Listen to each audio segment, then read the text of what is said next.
Just before sunrise, someone knocked on my front door. Standing on my porch was a young woman with tears in her eyes.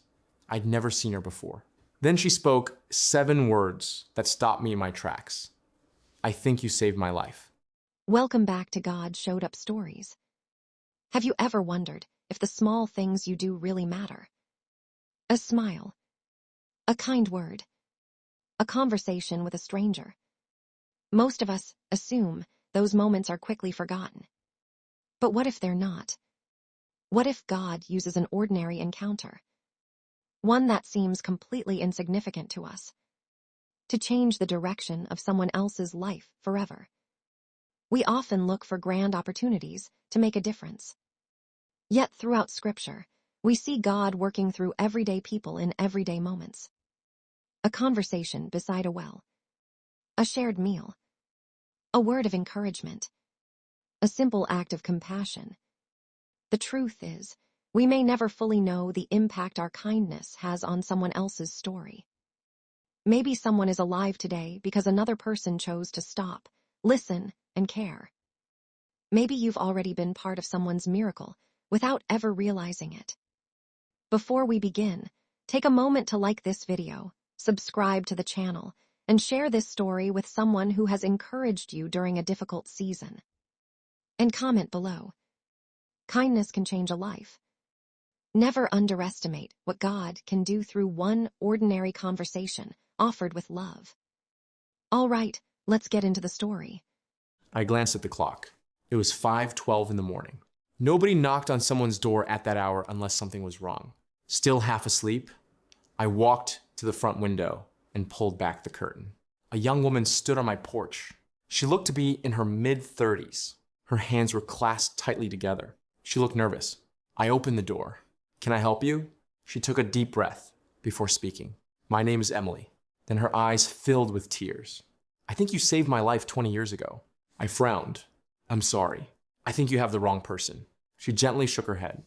"No, I've spent years trying to find you." I invited her inside. We sat quietly at the kitchen table while I made 2 cups of coffee. For several minutes, neither of us spoke. Finally, she reached into her purse and removed an old newspaper clipping.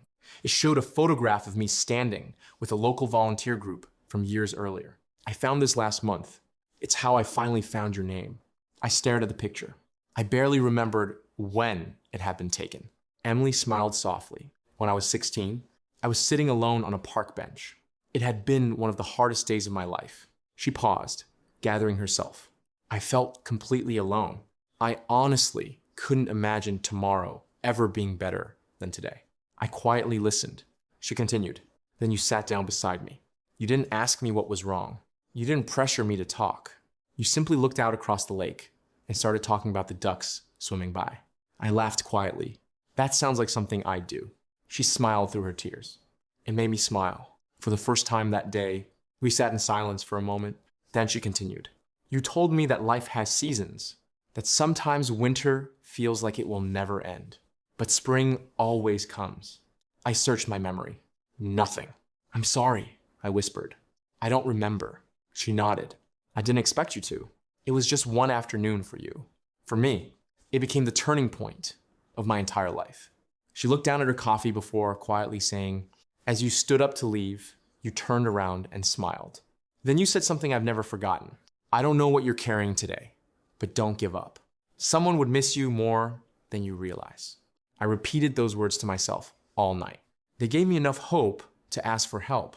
They gave me one more day, and one more after that. Tears filled my eyes. She reached into her purse again. This time, she removed several photographs. The first showed her in a graduation gown. The second showed her standing beside her husband. The third, a smiling little girl holding her hand. "This is our daughter, Lily." The little girl couldn't have been older than 7. Emily smiled. "If you hadn't stopped that afternoon, she wouldn't be here." I covered my face with my hands. For the last several years, I had quietly wondered whether my ordinary life had mattered at all. I had worked the same maintenance job for decades, raised my family, helped at church when I could. Nothing extraordinary, nothing anyone would write about. Yet somehow, one ordinary conversation on a park bench had echoed across 20 years. Emily reached across the table and gently squeezed my hand. I didn't come here because I needed anything. I only came to say thank you. You'll never know how many lives were changed because you chose kindness that day. After she left, I remained at the kitchen table for a long time. The house was completely quiet, but my heart wasn't.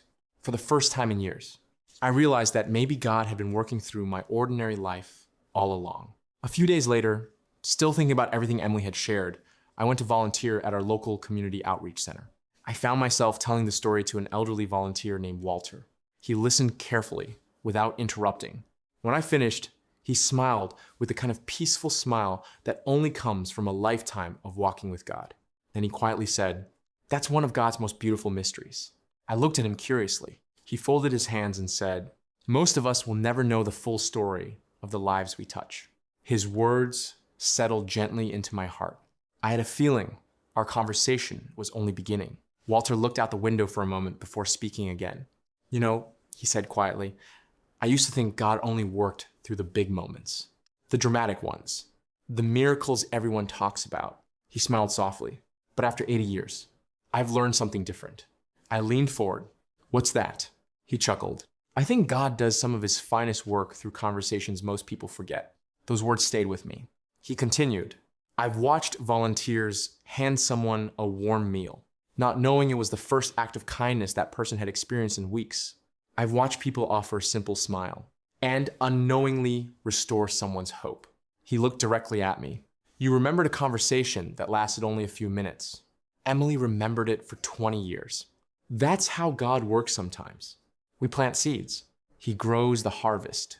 I sat there quietly. For years, I had measured my life by promotions I never received, dreams I never accomplished, the ordinary routines that seemed so insignificant.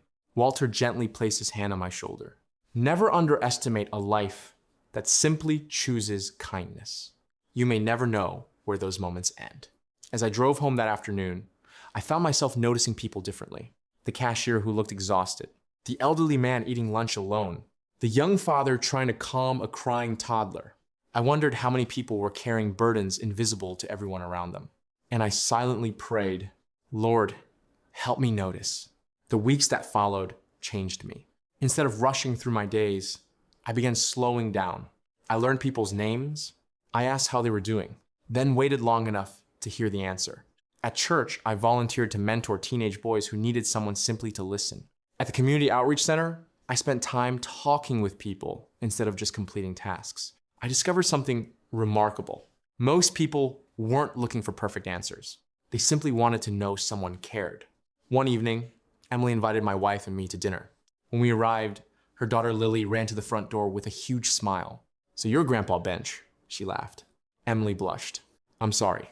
That's what she's always called you." We all laughed together. During dinner, Emily shared how she now volunteered with teenagers facing emotional struggles. "Whenever someone tells me they've lost hope," she said, "I remember that afternoon on the park bench.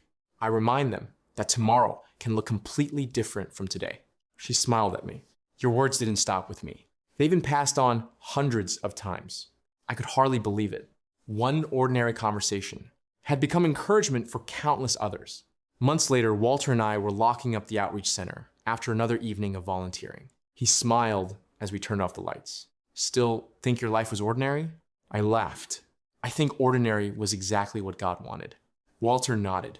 "That's the secret. Most of God's greatest work doesn't happen on stages. It happens on park benches, in waiting rooms, across kitchen tables, on front porches, and in quiet conversations between two people who may never meet again." Driving home that night, I thought back to the younger version of myself sitting beside a stranger on a park bench. I had no plan, no speech, no idea that those few minutes would ripple across decades. Looking back now, I don't believe God showed up through something dramatic. He showed up through a simple conversation, a thankful knock on a front door before sunrise, the wisdom of an elderly volunteer, and the quiet reminder that every person we meet is carrying a story we cannot see. Today, I no longer wonder whether my life has mattered. Instead, I wake up each morning asking a different question. "Lord, who needs encouragement today?" Because I've learned something I'll never forget. You may never know the full story of the life your kindness changes, but God does. And sometimes, one ordinary conversation becomes the beginning of someone else's brand new life.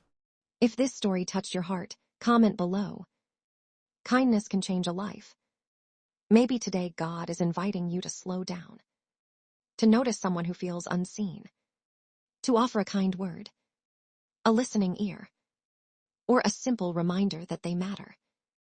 You may never know how deeply those few moments will impact someone else's life.